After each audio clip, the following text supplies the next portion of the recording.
Welcome to the Real Resiliency podcast by TLCVR, where we discuss real resiliency journeys from people like you. Here are your hosts, Dr. Robert Goldman, Dr. Paul Meller, Dr. Webb Garrison. Welcome to the Real Resiliency, a podcast where real people tell their stories of resiliency in life. I'm Dr. Paul Meller, and I'm here with my fellow travelers on the road to resilience, Dr. Robert Goldman and Dr. Webb Garrison. We are so fortunate today to have Barbara Allan with us, who has an intriguing and powerful story about her path through many, many life's ups and downs and the resiliency that she brings to it. We're absolutely fortunate to have Barbara here today. So, Rob, why don't you start us off? And Thank you, Paul. So, recently I wrote a blog called that appeared in Psychology Today that was called Resiliency as a Philosophy. And today's guest really speaks to that as a philosophy of resiliency. It's really an action. It's not just being resilient. It's something that you practice every day.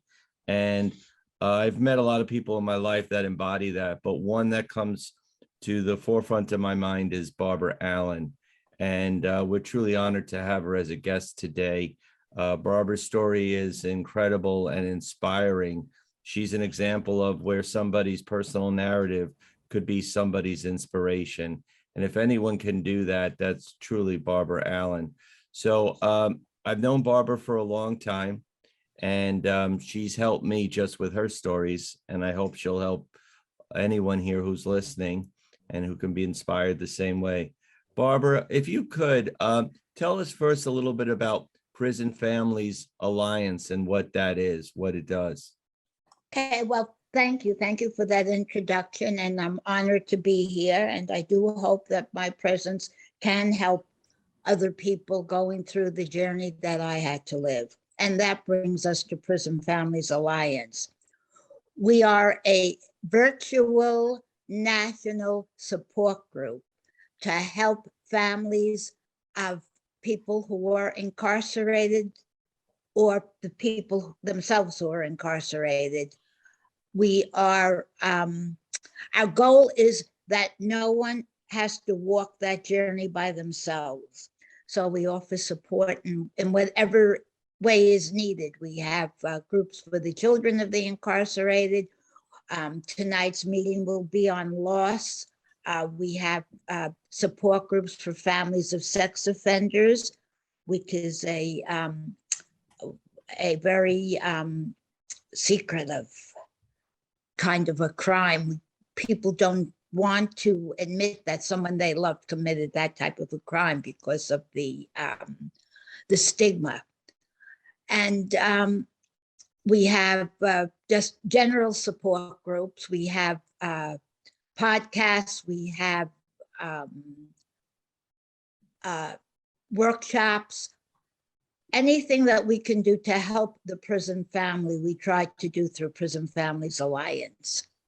So Barbara, as a criminal defense attorney, I think it's so important, the service that you provide, and so underappreciated and unacknowledged, that victims are not just the people who are offended or directly hurt or impacted, but it's really the families that are victims as well. And they're the ones who really need the support and are really forgotten.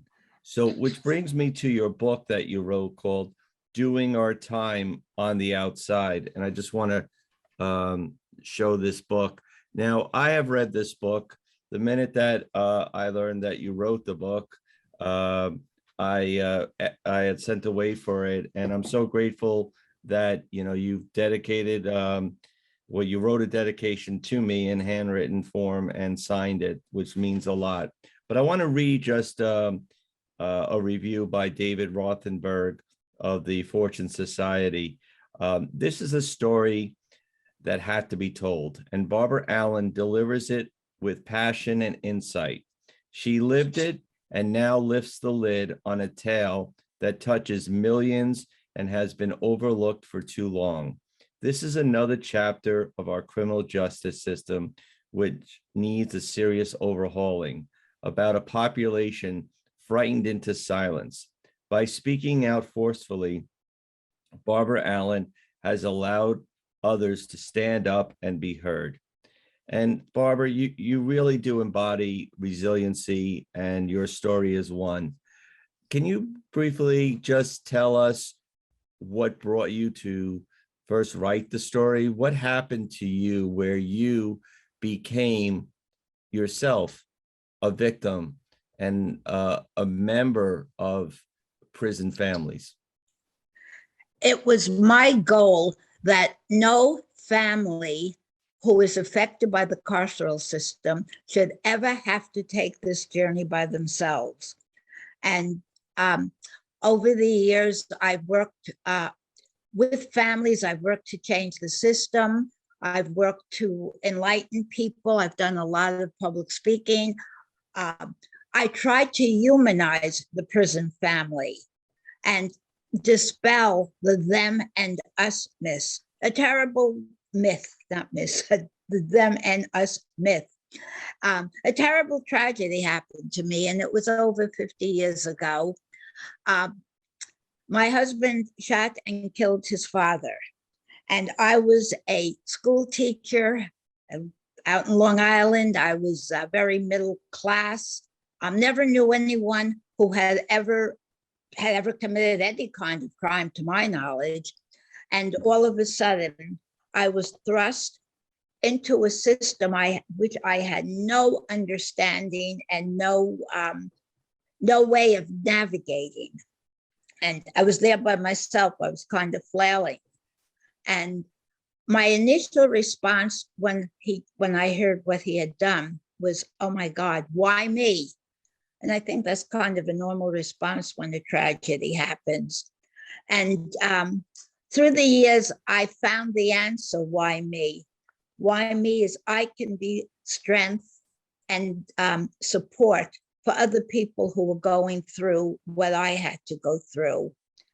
So 50 or so years ago, when it happened, I felt alienated from society. I felt as if I didn't belong. I had no place. I was the wife of a murderer.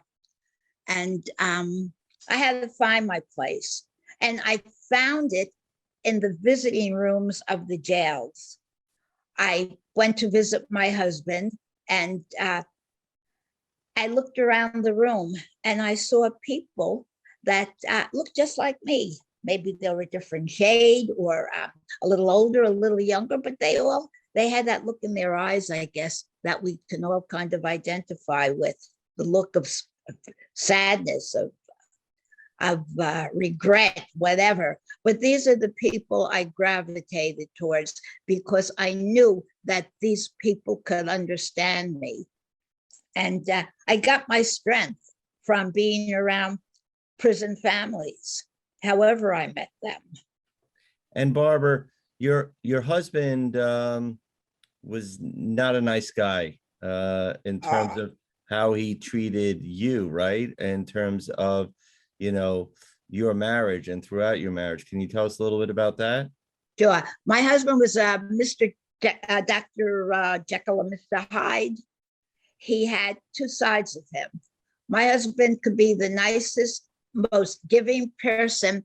If you had a flat tire at the side of the road, he'd be the first person to stop and fix your tire for you. He was very kind around children. I had a cousin who had 5 children, and they had their own difficulties, and my husband was married to an abuser. And my husband and I would go and visit them, and he would show warmth and love to these children.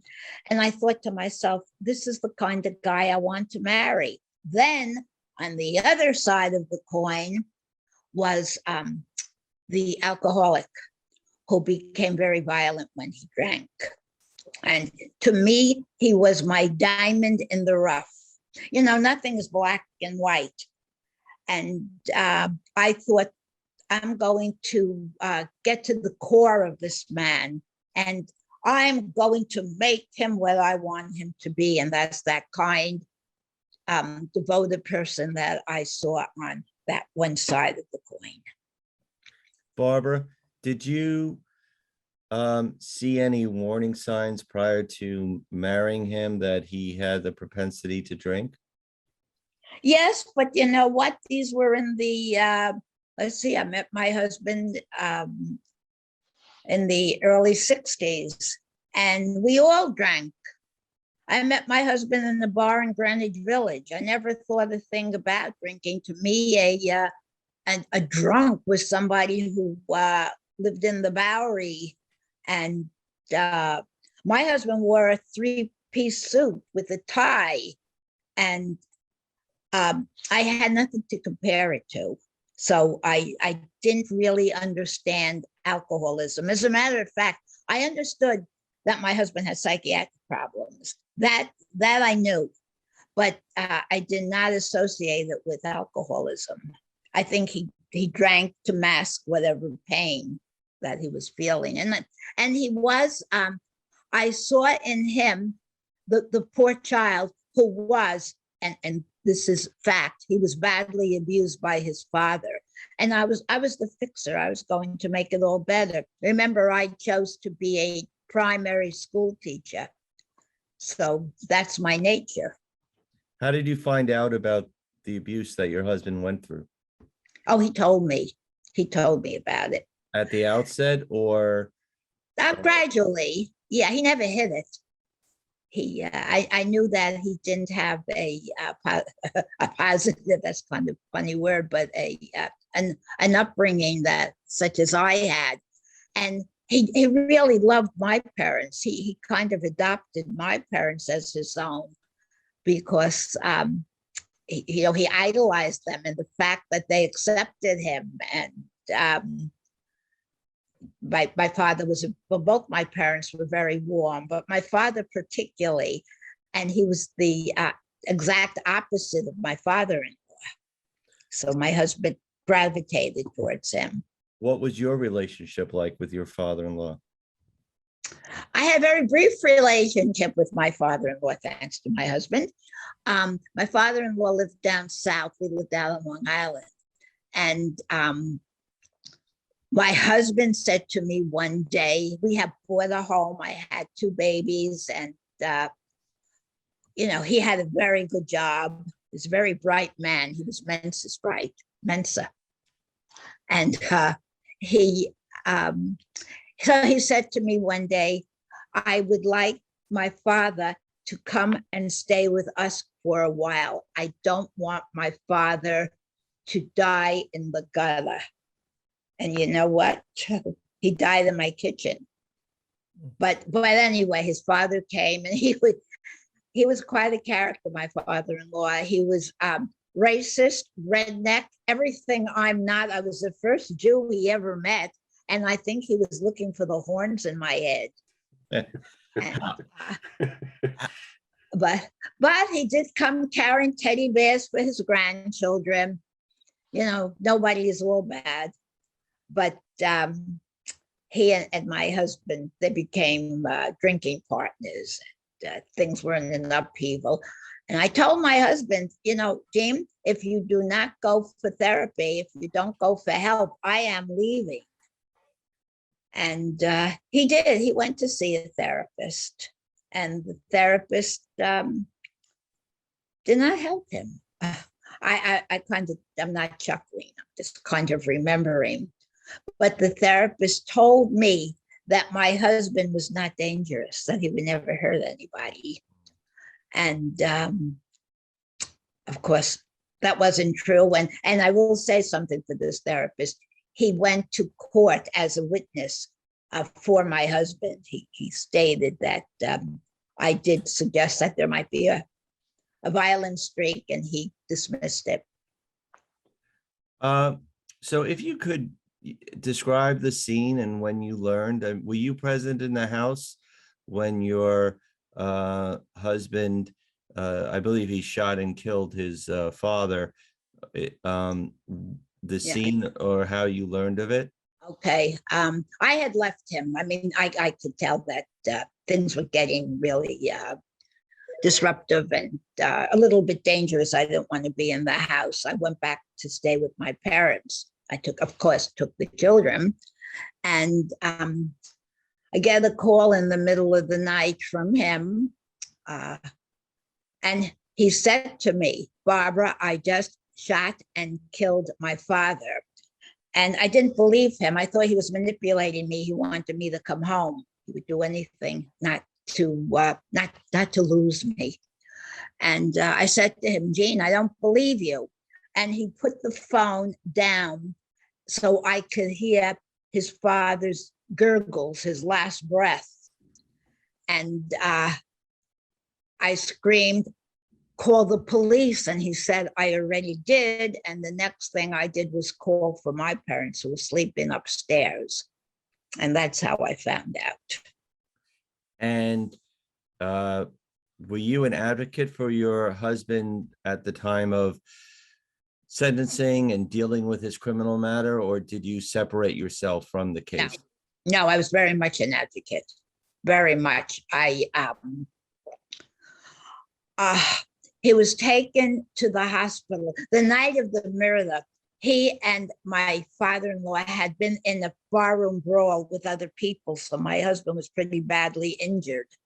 And I think that's what set my husband off, because his father did not come to his rescue, to his side during the fight.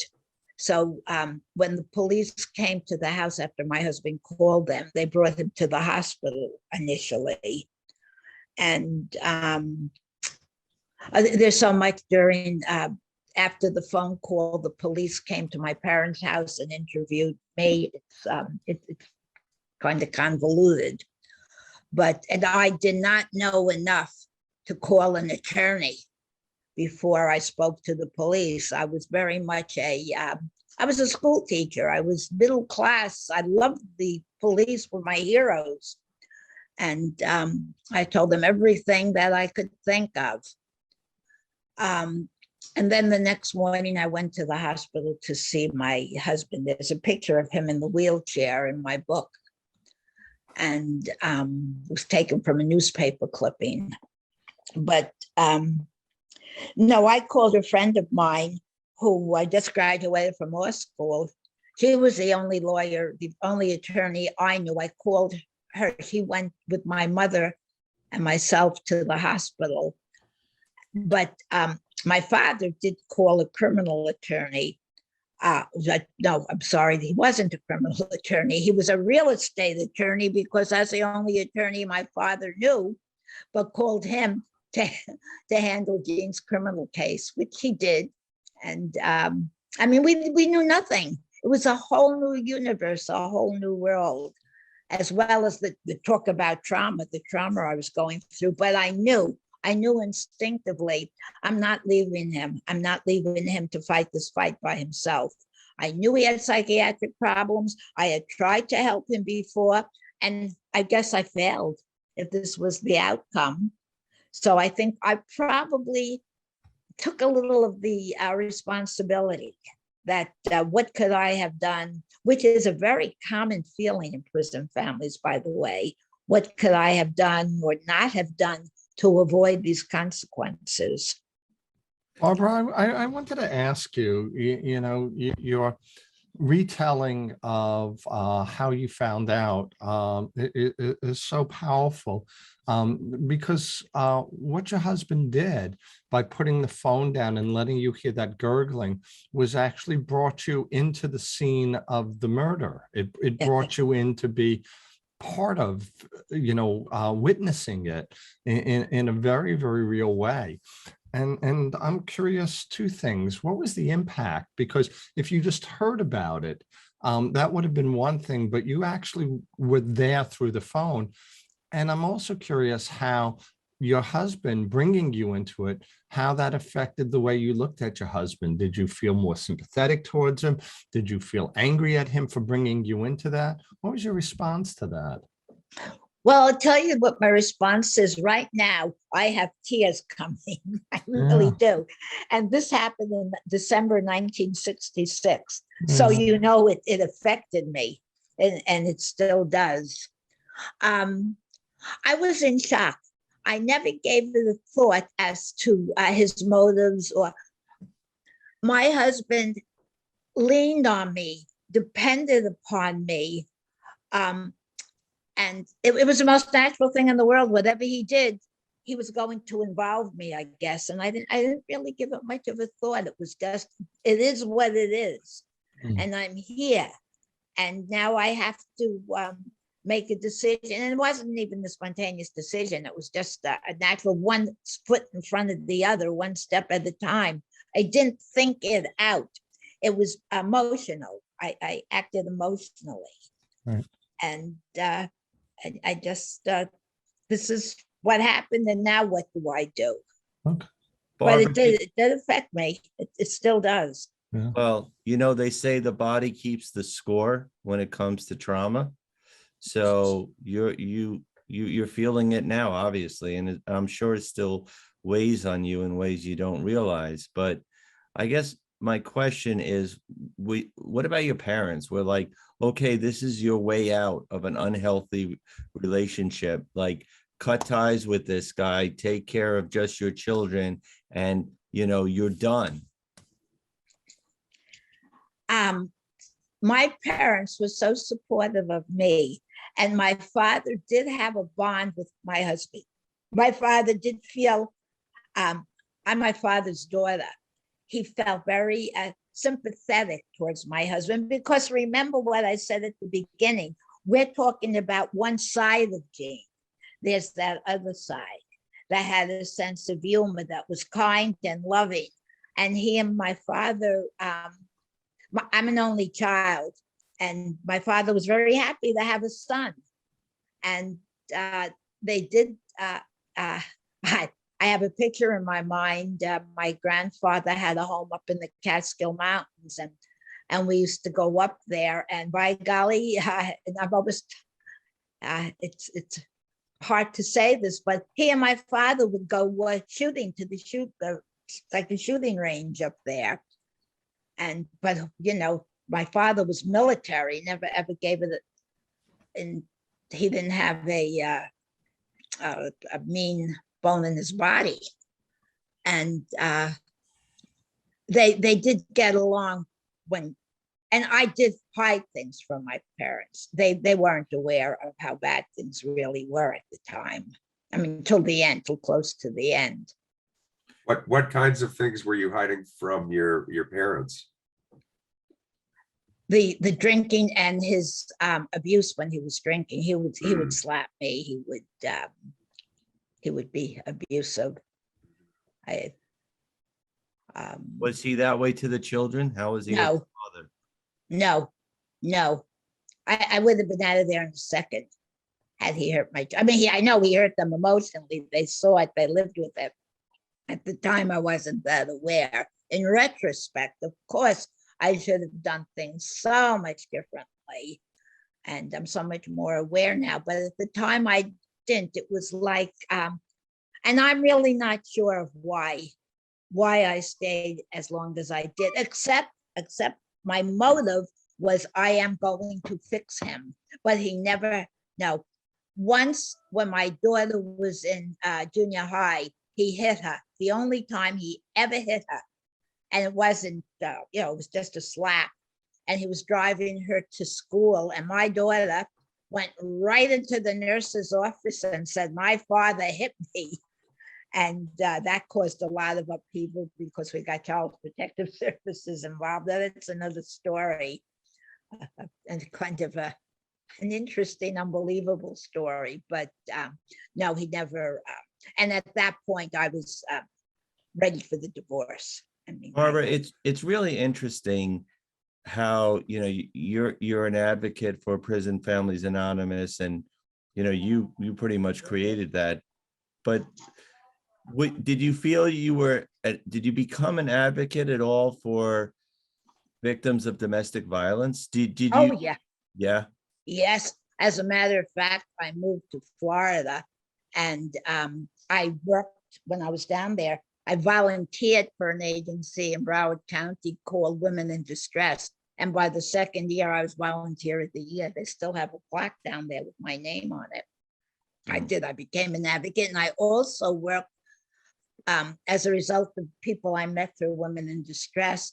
I worked as a victims advocate for a while for the Lauderdale Police Department.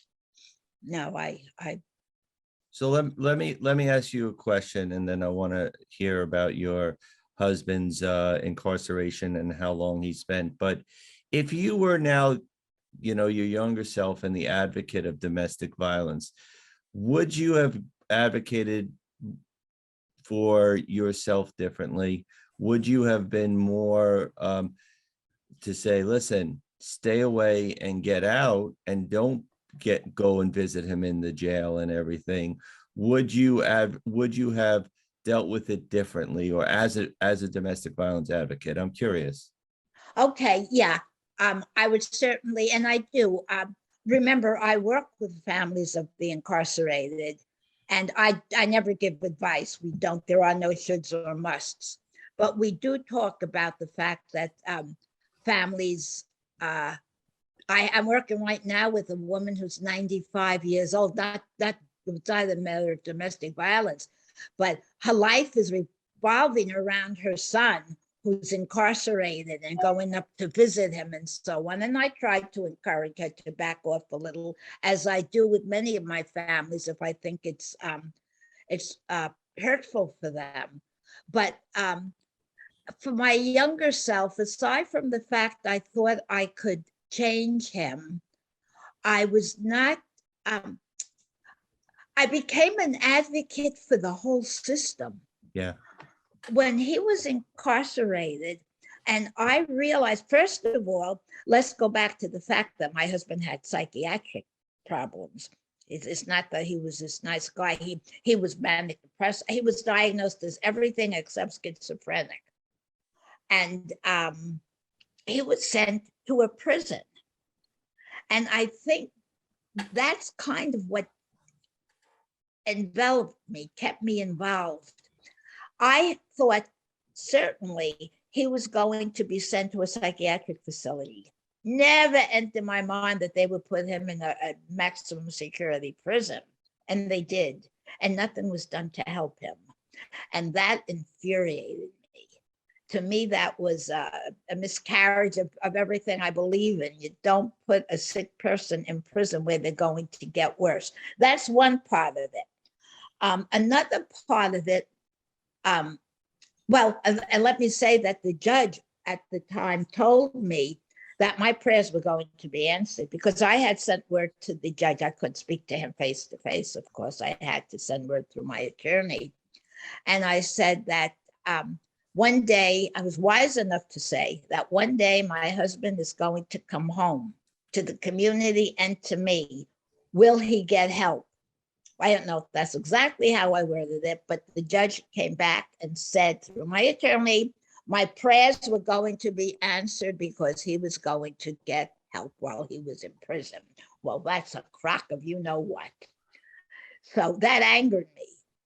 And I think the anger worked to help me with my advocacy work, because how could this happen? You don't put a sick person in a cage and open the door years later and expect a perfectly fine person to come out. You put somebody sick in a cage and they come out roaring.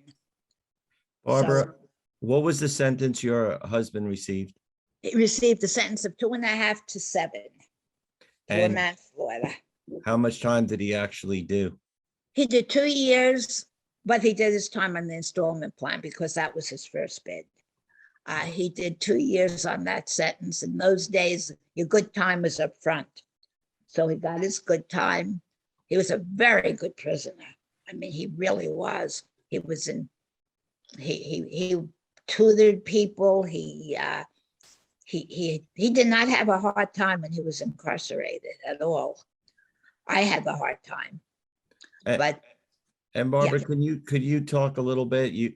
I know you wrote in the book about how he would tell you to help certain people, that Oh, yes. certain people, and this is before Prison Families Anonymous, right? You were doing this sort of informally. He would tell you who needed what, and you were like a team. And that's when you say, how could I possibly stay in a marriage? And that's the Gene I knew and loved. He knew people were hurting, and in his sobriety, he asked me if I would help them. Yeah, many of the families I worked with, prison families, came to me through my husband. We're in the visiting room and at the Nassau County Jail, and back then visits were horrendous. It was through a plexiglass and with the telephone. There were no contact visits at all, and no children were allowed. And that's another story, because my children didn't know what happened to their father.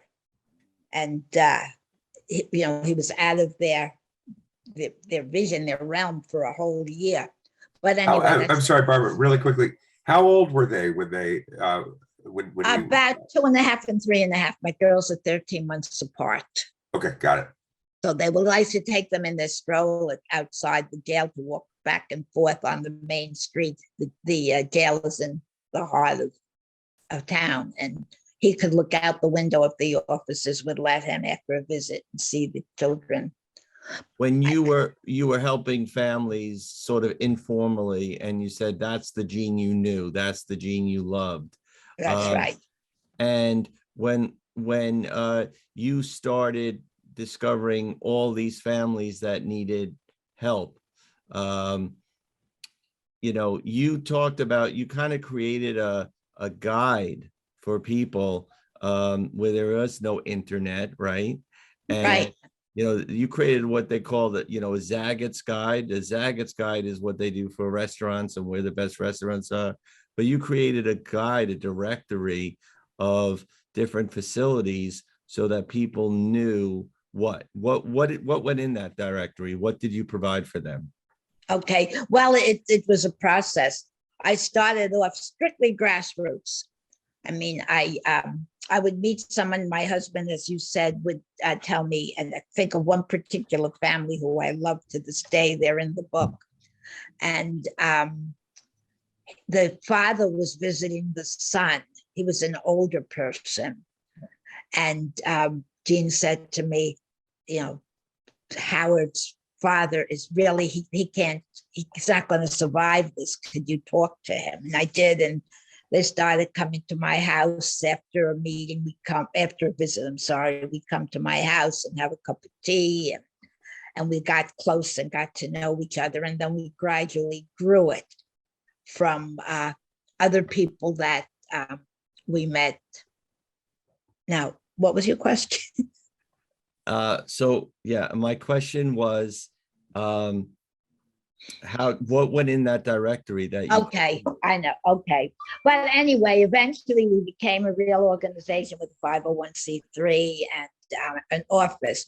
And when we had staff, we had every prison in New York State. Back then, when we started, I think there were 12 prisons when Gene was arrested. They grew. But we kept and I'm not sure if this is answering your particular question, but we kept a file of each prison, what their visiting hours were, what clothing you could wear, what packages you could bring, and so on. And because every prison in New York State, by the way, is autonomous. You can't just go onto now the internet and find out like what you can bring to a prison. They have a list, but the individual prisons don't abide by it. When visiting is, and any information that a family might want to know how to get there.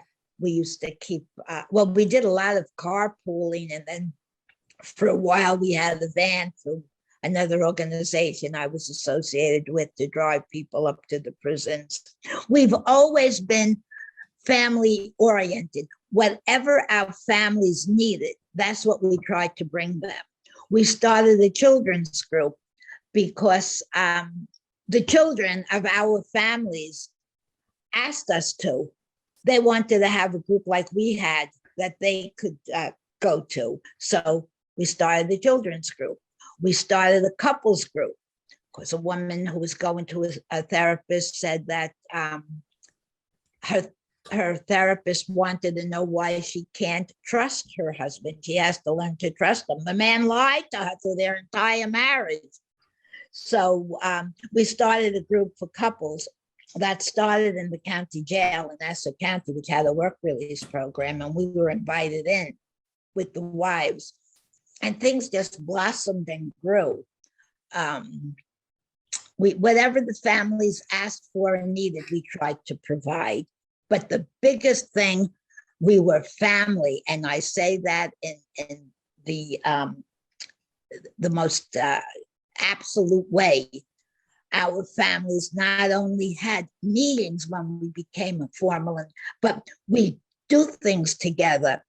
A group of us joined Parents Without Partners, not looking for a partner, but because they had inexpensive trips you could take with your children. And I was certainly legally separated. Remember, my husband did his time on the installment plan. He came out after 2 years, but he was on parole, and he got no help in the prison. And I think a very important thing that I need to say is that one reason I did not leave my husband eventually was I was scared to. My husband threatened that if I left him, he would do this and that.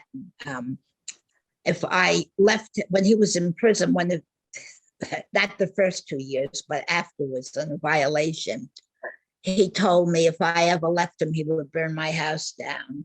Long story, but he did burn my house down when I left, one of the times I left.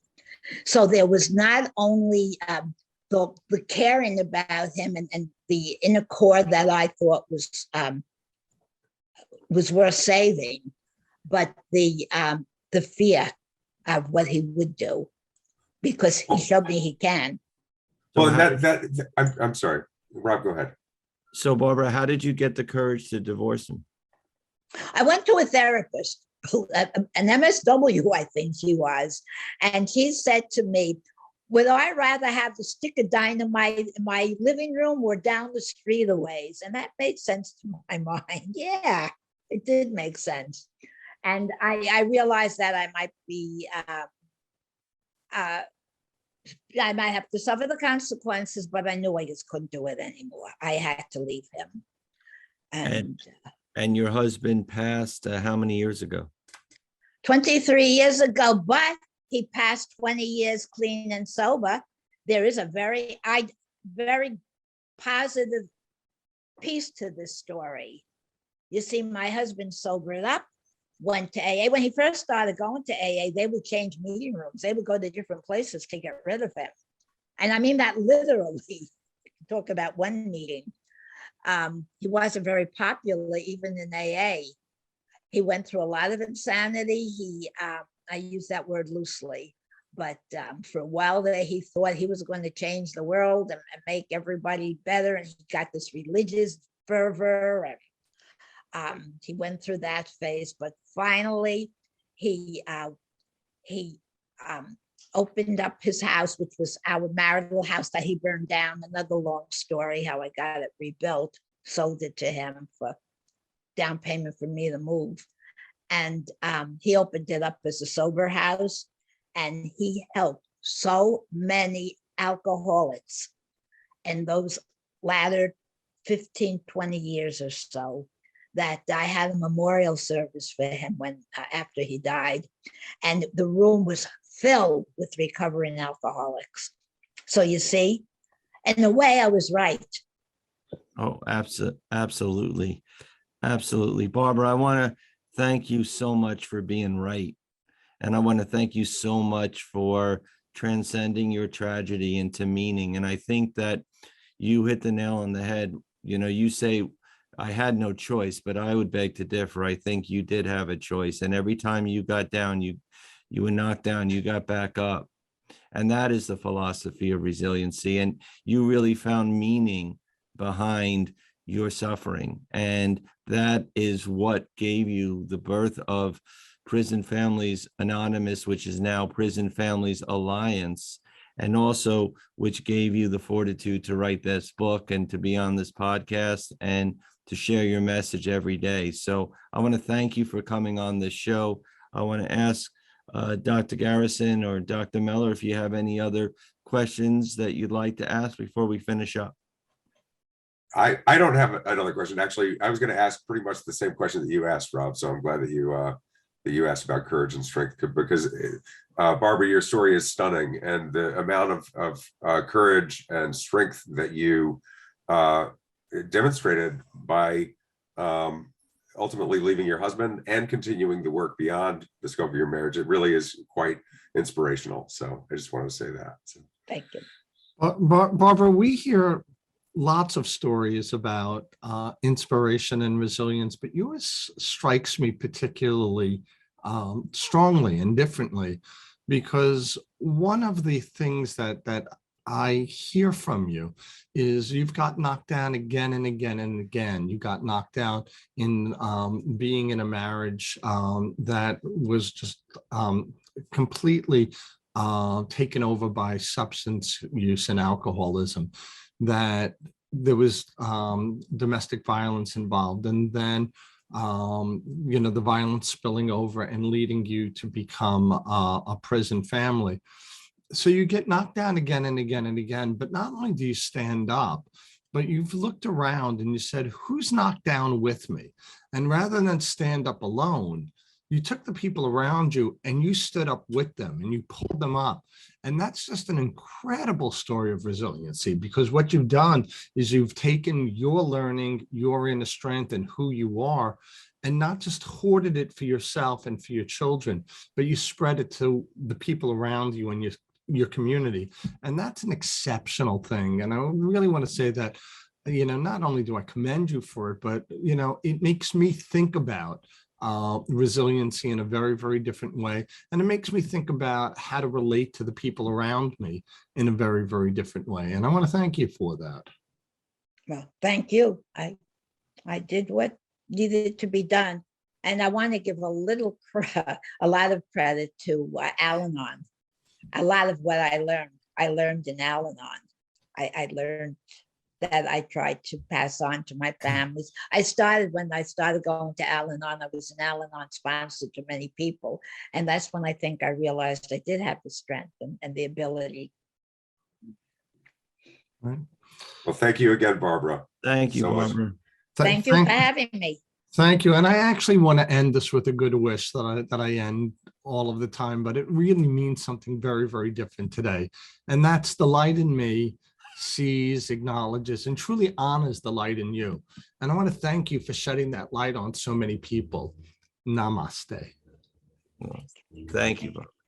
Thank you, Barbara.